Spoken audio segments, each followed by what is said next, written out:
इसके बाद बच्चों आपका क्वेश्चन नंबर नेक्स्ट है क्वेश्चन नंबर 5। क्वेश्चन नंबर 5, आकृति में एक्स बाई जेड का मान बताना। क्या बताना है? एक्स बाई जेड का मान बताना है। बच्चों यहाँ पर सबसे पहले आप लोग आकृति को ढंग से देखेंगे ताकि आप चीज को समझ पाएं।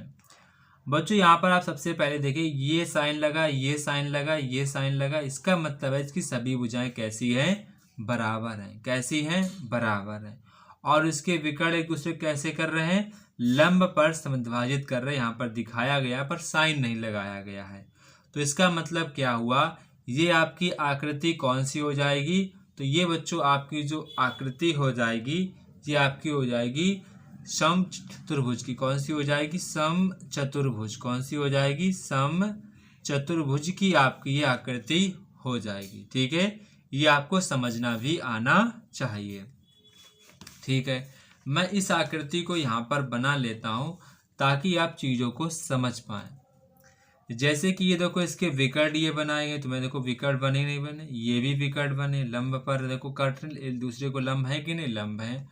फिर इसको ऐसे मिलाया गया है, तो मैंने यहाँ पर इनको ऐसे मिला दिया। ठीक है, इसमें देखो दिखाया गया है, इस देखो साइन लगा ऐसा ऐसा, ये ऐसा साइन लगा ऐसा, इसके देखो ऐसा सभी में साइन लगा कि नहीं लगा। इसका मतलब है कि सभी भुजाएं कैसी है? बराबर है। अगर बच्चों ये 13 सेंटीमीटर, सभी भुजाएं कितनी होगी? तो सभी कितनी हो जाएंगी? सभी 13 की 13 हो जाएंगी। अगर ये 13 है तो ये भी 13 होगी, ये भी 13 होगी, ये भी 13 होगी, ये कितनी होगी? ये भी 13 होगी, ये भी 13 होगी, ये भी 13 होगी। इसका मतलब आपको क्लियर हो गया कि जेड का मान कितना होगा? जेड का मान आपका 13 होगा। कितना होगा? 13 हो जाएगा। ये आपको यहाँ पर क्लियर हो गया होगा। और आपको ये भी क्लियर हो गया कि आपका जो ABCD है, अब आपको लिखना है जो आपका ABCD एक सम चतुर्भुज है। कौन है? सम चतुर्भुज है। सम चतुर्भुज है। यह आपका क्या है? सम चतुर्भुज है। तो इसमें क्या होता है? सभी भुजाएं कैसी होती हैं? सभी भुजाओं बच्चों कैसी होती हैं? सभी भुजाएं आपकी बराबर होती हैं। कैसी होती हैं? बराबर होती हैं। तो ये आपको तो पता ही था। और आपको ये भी पता है कि इसके जो विकर्ण होते हैं आपस में कैसे होते हैं? इसके जो विकर्ण होते हैं एक दूसरे को लंब पर समद्विभाजित करते हैं। लंब पर समद्विभाजित नहीं करते हैं, केवल और केवल आपके समद्विभाजित करते हैं, लंब पर नहीं करते हैं। ठीक है, ये आपको ध्यान रखना है। तो आपका जितना आपका CO होगा उतना आपका AO होगा, उतना आपका AO होगा। और जितना आपका DO होगा उतना आपका OB होगा। ये आपको पता है, ये आपको लिख लेना है साइड में। सम चतुर्भुज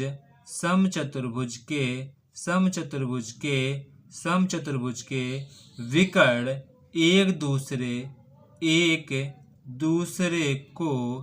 दूसरे को समद्विभाजित करते हैं।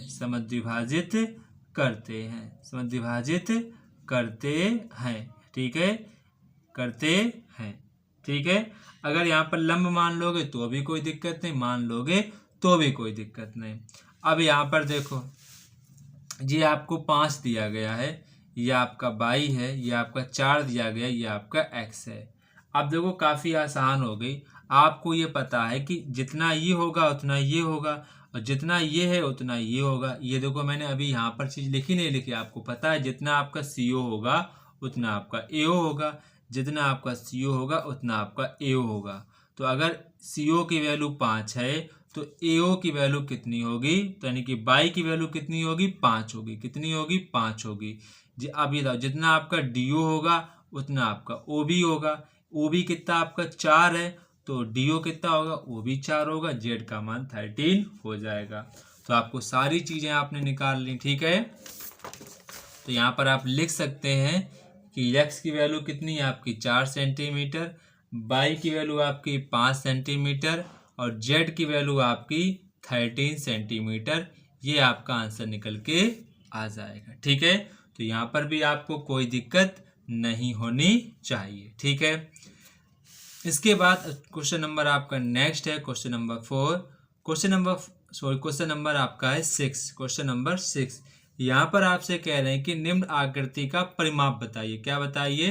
परिमाप बताइए। काफी आसान क्वेश्चन है। आपसे कह रहे हैं कि आपको परिमाप बताना है। ये आपका P है, Q है, R है, S है। यहाँ पर कह रहे हैं यसार आपका 15 सेंटीमीटर है। आर क्यू आपका 14 सेंटीमीटर है। तो कह रहे हैं कि आपको कह रहे हैं कि इसका परिमाप बताइए। तो यहाँ पर आपको क्या करना है, 90 डिग्री का साइन ऐसे आपको लगा लेना है। थोड़ी सी क्वेश्चन में मिस्टेक है, तो आपको 90 डिग्री के ऐसे एंगल लगा देने हैं। ठीक है, ऐसे आपको 90 डिग्री के एंगल लगा देने हैं। अब बच्चों ये आपका ये क्या बन जाएगा, तो ये आपका बन जाएगा एक आयत। क्या बन जाएगा? आयत बन जाएगा।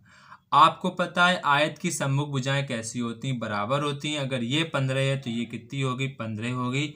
अगर ये 14 है तो ये भी आपकी 14 सेंटीमीटर हो जाएगी। ठीक है, इस क्वेश्चन में आपको लंब के साइन लगा लेने हैं, तभी आपका क्वेश्चन ये लग पाएगा, वरना आप कैसे बताएं कि आपका ये आयत है। ठीक है, तो आपको लंब तो साइन दिखाना ही पड़ेगा। जो क्वेश्चन टाइपिस्ट होते हैं वो थोड़ा सा डायग्राम को नहीं बना पाते, मुझे पता है, क्योंकि जब मैं भी क्वेश्चंस को एडिट करता हूँ तो वहाँ पर ये डायग्राम थोड़ा सा बनाने में प्रॉब्लम आती है। ठीक है, तो वो लोग लंब का साइन नहीं लगाते, ये वाला साइन लगाने में आसानी रहती है।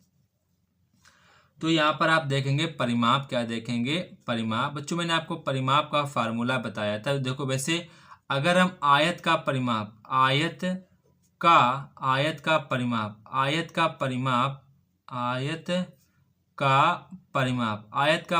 का फार्मूला होता है 2 कोष्टक में L प्लस बी। लेकिन अभी हमने ये पढ़ा नहीं तो हम कैसे इसको लगाएं? हो सकता है आपने क्लास 7th में पढ़ा हो तो आप इससे लगा सकते हैं। लेकिन हम आपको एक बताता हूँ कि फार्मूला जनरली था क्या, जनरली फार्मूला बना कैसे था, वो आपको यहाँ पर देखना है। जनरली आपका फार्मूला पहले यही था, सभी भुजाओं की लंबाइयों का योग। ये आपका मेन फार्मूला था, सभी भुजाओं की लंबाइयों का योगफल। तो ये आपकी 15 है, ये आपकी 14 है, ये आपकी 15 है, ये आपकी 14 है। तो 15 आपकी 30 हो जाएगी, 14 आपकी 28 हो जाएगी। तो बच्चों ये आपकी 58 सेंटीमीटर आपका परिमाप निकल के आ जाएगा। ठीक है, आप इससे भी निकाल सकते हो। यहाँ पर आपकी लंबाई की वैल्यू 15 है, चौड़ाई की वैल्यू 14 है। इनको जोड़ के 2 का गुणा कर दोगे तो भी आपका आंसर इतना ही आएगा। ठीक है, यहाँ पर आपको कोई दिक्कत नहीं होनी चाहिए। अगर आप ऐसे चाहो तो ये भी लगा देता हूँ। ठीक है, जैसे कि आपको पता ये आयत है। क्या है? आयत है। तो आयत का जो परिमाप है, आयत का परिमाप फार्मूला क्या होता है? 2 कोष्टक में L प्लस बी। तो यहाँ पर 2L की वैल्यू कितनी है? 15। चौड़ाई कितनी है? 14। कितनी है? 14। ठीक है, अब इनको जोड़ो, 5 4 9 2 29। दूना कितना होता है? 29 दूना बच्चों आपका होता है 58 सेंटीमीटर। तो उतना ही आया, तो ये भी आपका परिमाप निकल के आ गया। तो आप दोनों क्वेश्चंस को अच्छे प्रकार से राइट डाउन कर लो। ठीक है,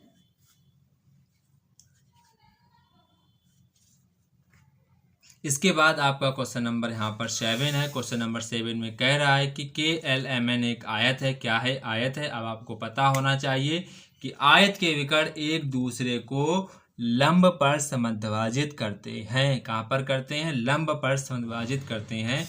इसका मतलब जितना आपका ये है उतना आपका ये होगा। ठीक है, जितना आपका ये उतना आपका ये होगा, और जितना ये है उतना आपका ये होगा।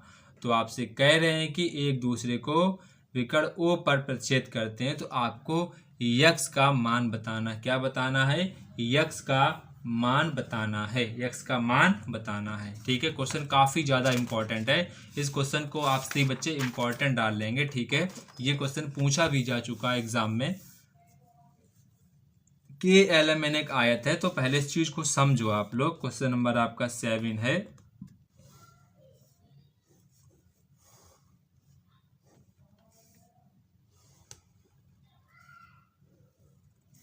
ये आपका k है, ये आपका l है, ये आपका m है, ये आपका n है। तो ये आपको दिया गया 4x + 5, ये आपका दिया गया 3x दिया गया है। अब बच्चों आपको पता है कि आयत के विकर्ण आपस में कैसे होते हैं, बराबर होते हैं। ये आपको बात पता है, नहीं पता है लाइन लिख लो, ना पता हो तो लिख लो। आयत के विकर्ण एक दूसरे के बराबर होते हैं, एक दूसरे के बराबर होते हैं।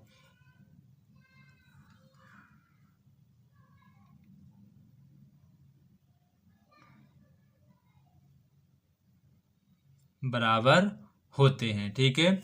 आयत के जो विकर्ण हैं एक दूसरे के बराबर होते हैं, ये यहाँ पर आपको लाइन लिख लेनी है, ठीक है। तो यहाँ पर इसका कहने का मतलब है जो आपका एनएल है वो आपका के एम के बराबर होगा, जो एनएल है वो के एम के बराबर होगा, ठीक है। और आपको ये भी बात है आयत के जो विकर्ण है एक दूसरे को समद्विभाजित कर दे, जितना आपका ये होगा उतना आपका ये भी होगा, जितना आपका ये है उतना आपका ये होगा। अगर ये आपका 4x + 5 है तो ये आपका 4x + 5 ही होगा। अगर ये आपका 3x है तो ये भी आपका 3x होगा, ठीक है। ये आपको बात पता होना चाहिए कि आयत को जो विकर्ण है एक दूसरे को समद्विभाजित करते हैं, ठीक है। तो एनएल आपका पूरा क्या हो जाएगा, ये इतनी लंबाई है प्लस इतनी, क्योंकि आपका पूरा एनएल ये है कि नहीं, पूरा एनएल ये आपका पूरा एनएल है, ठीक है। ये आपका पूरा एनएल है, ठीक है। ये पूरा आपका क्या है, एनएल है। तो ये आपकी लंबाई, इसको ऐड करोगे 4x + 5 और ये वाला 4x + 5, क्योंकि दो बार तो ऐड करो, क्योंकि आपकी इतनी ये भुजा फिर इतनी ये भुजा। इसी प्रकार के एम में इतना ये फिर इतना ये, तो इसको भी 3x + तो बच्चों यहाँ पर आपका KM, तो KM आपका KO + OM, यानी कि हमको 2 टाइम्स बार लिखना पड़ेगा, यानी कि 3x + 3x, ठीक है। ऐसे ही आपका एनएल आपका 4x + 5, 4x + 5, तो ये आपको 2 बार ऐसे लिखना पड़ेगा। इसके बाद आपको 4x + 4x आपके 8x हो जाएंगे और 5 आपके 10 हो जाएंगे और 3 आपके ये 3x हो जाएंगे, ठीक है। अब जब आप 3x को इधर लाओगे तो आपके -6x कितने हो जाएंगे, -6x इधर आएंगे तो आपके -6x हो जाएंगे। और जब आपके ये +10 उधर जाएंगे तो आपके -10 हो जाएंगे। अब जब बच्चों आप 8x में से -6x घटाओगे तो यहाँ पर आपके 2x बचेंगे, कितने बचेंगे, 2x -10 आएगा और 2 बन जा 2, 2 5 जा 10। तो बच्चों यहाँ पर आपकी x वैल्यू आएगी नेगेटिव। तो बच्चों यहाँ पर आपकी x की वैल्यू कभी भी नेगेटिव नहीं हो सकती, क्योंकि बच्चों भुजाओं की लंबाई कभी भी नकारात्मक नहीं होती है। ये बात आपको पता होना चाहिए।